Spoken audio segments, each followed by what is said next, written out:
లిమ్ seeds తాగడం వల్ల మనకు ఐరన్ పెరుగుతుందని తెలుసా? చాలా మందికి ప్రెగ్నెన్సీ రాకపోవడానికి కారణం ఐరన్ డెఫిషియన్సీనే. 100 ఉండాల్సింది ఆడవాళ్ళందరికీ చాలా తక్కువ ఉండిద్ది. నాకు 40 ఉంది. మా యోగా మ్యామ్ అయితే నాకు లిమ్ సీడ్స్ సజెస్ట్ చేశారు. డైలీ 1 స్పూన్ 1 వీక్ తీసుకోవాలి. అలాగా 4 వీక్స్ 4 డిఫరెంట్ టైప్స్ ఉంటాయి. సో థ్రెడ్మిల్ తీసుకున్న తర్వాత మరి వాకింగ్ చేస్తున్నాను లేదో కూడా తెలియాలి కదా మీకు. సో రోజు అయితే హాఫ్ అన్ అవర్ 35 మినిట్స్ అట్లయితే వాకింగ్ చేయడానికి ట్రై చేస్తున్నాను. అది కూడా అవి పడుకున్నప్పుడు మాత్రమే. సో ఇక్కడ ఏంటంటే మనం స్పీడ్స్ మోడ్స్ చేంజ్ చేసుకుంటా ఎన్ని క్యాలరీస్ బర్న్ అవుతున్నాయి అన్ని చూపిస్తుంది. సో 32 మినిట్స్ నడిస్తే 66 క్యాలరీస్ బర్న్ అయినాయి. అదే ఒక స్వీట్ తిన్నామంటే అయిపోద్ది అనమాట.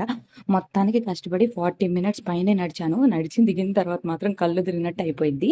ఇది నేను అమెజాన్ నుండి తీసుకున్నాను. కావాలంటే లింక్ ఇస్తాను. అలాగే హలీమ్ సీడ్స్ కూడా మేము ఫ్లిప్కార్ట్ నుండే ఆర్డర్ చేసాం. సేఫ్టీకి పెడితే మాత్రమే థ్రెడ్మిల్ అయితే రన్ అయింది. ఎందుకనేది నాకు తెలిస్తే చెప్పండి. అలానే సీడ్ సైక్లింగ్ లో స్టార్టింగ్ లో మనం flax seeds and pumpkin seeds అయితే 2 స్పూన్స్ తీసుకోవాలి. మా యోగా మ్యామ్ 11 o'clock తీసుకోమని చెప్పారు. ఇంకా నాకు గుర్తొచ్చినప్పుడు నేను తీసుకుంటా ఉన్నాను. సో ఇక్కడ వచ్చేసి హలీమ్ సీడ్స్ కూడా 5 hours అయితే సోక్ చేసుకోవాలి. 1 స్పూన్ తీసుకొని దాని తర్వాత దానిలో లెమన్ పిండుకొని తాగొచ్చు. వరస్ట్గా అయితే ఉండదు, తాగబుద్ది అయింది అనమాట.